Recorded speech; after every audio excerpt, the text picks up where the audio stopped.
नमस्कार, मैं स्नेहा सिंह। आप देख रहे हैं एलएनबी इंडिया। नजर डालते हैं आज की सबसे बड़ी खबर पर। यूपी में सियासी माहौल गर्म हो गया। आने वाले विधानसभा चुनाव को लेकर काफी जोर शोर से तैयारियां चल रही हैं। वहीं दूसरी तरफ सीएम योगी का अचानक दिल्ली जाना ये कोई आम बात नहीं है। जिस तरीके से अचानक सीएम योगी दिल्ली पहुंचे, उसके बाद उन्होंने कल अमित शाह से मुलाकात की। उसके बाद आज सीएम योगी और पीएम मोदी की मीटिंग हुई। सीएम योगी और पीएम मोदी की ये मीटिंग 1.25 घंटे के आसपास चली। ये कोई आम बात नहीं है, क्योंकि शायद ही किसी राज्य के मुख्यमंत्री के साथ पीएम मोदी इतनी लंबी देर तक मीटिंग किए होंगे। वहीं कहा जा रहा है कि शायद इस मीटिंग में 2022 विधानसभा चुनाव का रोड मैप तैयार किया गया है। तो वहीं कई तरह के कयास लगाए जा रहे हैं। ये भी कहा जा रहा है कि पार्टी के अंदरूनी जो विवाद चल रहे हैं, उस पर भी इस मीटिंग में चर्चा की गई। लेकिन इन सभी कयासों पर तभी अटकलें लगेंगी जब खुद बीजेपी इस पर कुछ जवाब देगी। वहीं जिस तरीके से सीएम योगी और पीएम मोदी की मीटिंग की तस्वीरें पीएमओ के ऑफिशियल ट्विटर हैंडल से सामने आई है, उसको देखकर ये लग रहा है कि सीएम योगी हाईकमान से डरे हुए। जिस तरीके से सीएम योगी का बॉडी लैंग्वेज है, उसको देखकर लग रहा है कि सीएम योगी सहमे हुए हैं। और वहीं दूसरी तरफ पीएम मोदी काफी कॉन्फिडेंस से बैठे हुए हैं। पीएम मोदी का कॉन्फिडेंस देखकर आप भी ये सोचने पर मजबूर हो जाएंगे कि क्या सीएम योगी डरे हुए हैं। वहीं पीएम मोदी से मुलाकात करने के बाद सीएम योगी जेपी नड्डा से मुलाकात करने पहुंचे। वहां भी यही कहा जा रहा है कि आने वाले विधानसभा चुनाव पर जेपी नड्डा से सीएम योगी ने चर्चा की है। लेकिन इन सब के बीच यूपी में सियासी हलचल तेज हो गई है। यूपी की सियासत में काफी कुछ नया हो रहा है। जिस तरीके से बीते दिनों हाईकमान के पदाधिकारी यहाँ पर आए और यहाँ पर यूपी में आकर उन्होंने यूपी का रिपोर्ट लिया, उसके बाद यूपी का रिपोर्ट लेकर वो दिल्ली रवाना हुए और लगातार दिल्ली में भी मीटिंग जारी है। इसको देखकर ये लग रहा है कि यूपी में कुछ बड़ा फेरबदल होने वाला है। वहीं दूसरी तरफ सोशल मीडिया पर एक खबर वायरल हो रही है कि यूपी को 3 पार्टों में बांटा जा रहा है।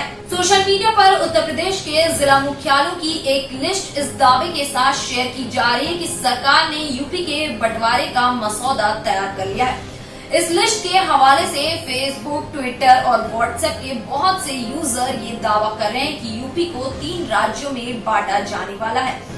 इनका नाम होगा उत्तर प्रदेश, बुंदेलखंड और पूर्वांचल। पहले की राजधानी लखनऊ होगी, दूसरे की प्रयागराज, तो तीसरे की गोरखपुर। बता दें कि अगर पूर्वांचल में यूपी को बांटा जाएगा तो सीएम योगी का शहर गोरखपुर पूर्वांचल की राजधानी बनाई जाएगी।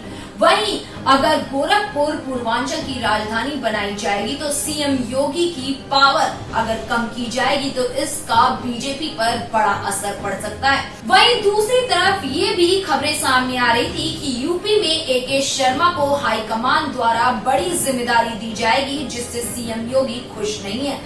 वहीं अब इन सारी चीजों के बीच जिस तरीके से सीएम योगी की हाईकमान के साथ मीटिंग हो रही है, ये अपने आप में कई सवाल खड़ा कर रही है।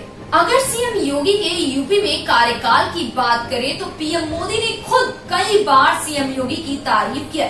यहाँ तक कि पीएम मोदी ने कोरोना काल के दौरान भी लगातार सीएम योगी की तारीफ की है। उन्होंने ये भी कहा है कि सीएम योगी यूपी जैसे बड़े राज्य को बेहद अच्छे तरीके से संभाल रहे हैं। वहीं दूसरी तरफ ये भी कहा जा रहा है कि अगर पीएम मोदी सीएम योगी के कार्य से खुश हैं तो उन्होंने सीएम योगी के जन्मदिन पर उन्हें बधाई क्यों नहीं दी थी। और दूसरी तरफ सीएम योगी ने पीएम मोदी की तस्वीरें यूपी ट्विटर हैंडल यूपी के सोशल मीडिया अकाउंट से क्यों हटवाई, क्योंकि आप सब देख रहे होंगे कि हाल ही में जो ट्विटर हैंडल के फेसबुक पेज की अन्य जगहों की तस्वीरें सामने आ रही हैं, उसमें यूपी के पेज से पीएम मोदी गायब हैं। इन सब का क्या असर पड़ेगा आने वाले विधानसभा चुनाव में? यूपी में किसको अगला सीएम चुना जाएगा, ये भी बड़ा सवाल है कि अगर बीजेपी यूपी में जीतती है तो कौन होगा अगला सीएम उम्मीदवार।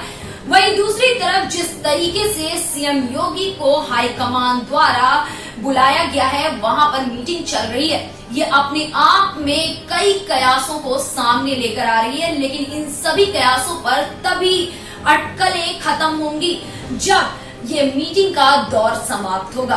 बता दें कि आने वाला यूपी विधानसभा चुनाव बहुत बड़ा और बहुत अहम चुनाव है। वहीं ये भी कहा जा रहा है कि दिल्ली का रास्ता यूपी से होके जाता है। इन सब के बीच ये भी दावा किया जा रहा है कि दिल्ली हाई कमान अपना फैसला दूसरों पर रखती है।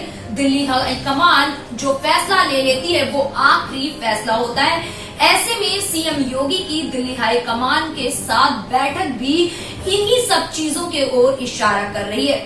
फिलहाल जिस तरीके से सीएम योगी दिल्ली में बड़े पदाधिकारियों के साथ मीटिंग कर रहे हैं, वो खास तरीके से इस ओर इशारा कर रही है कि यूपी में कुछ बड़ा फेरबदल हो सकता है, या फिर ये कहा जाए कि यूपी के आने वाले विधानसभा चुनाव के लिए रोड मैप की तैयारी में इस तरीके से बीजेपी जुट गई है कि बीजेपी कोई गलती नहीं करना चाहती और चुनाव के 6-7 महीने पहले से ही बीजेपी लगातार मीटिंगों का दौर शुरू कर दी है। बीजेपी नहीं चाहती है कि जैसे पश्चिम बंगाल का चुनाव बीजेपी हारी है, वैसे ही यूपी विधानसभा चुनाव में कोई भी कमी बीजेपी करे। फिलहाल अब देखने वाली बात ये होगी कि आखिर में जिस तरीके से सीएम योगी पहले अमित शाह के साथ मीटिंग की, उसके बाद उन्होंने पीएम मोदी के साथ मीटिंग की, उसके बाद वो जेपी नड्डा के साथ मुलाकात किए।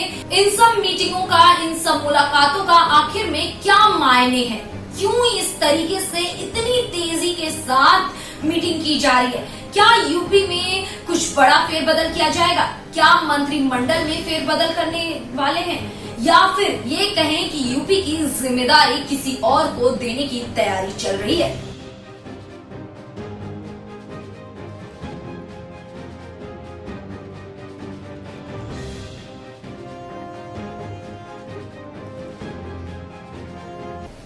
फिलहाल इस खबर में बस इतना ही। ऐसी तमाम खबरों को देखने के लिए बने रहें एलएनबी इंडिया के साथ।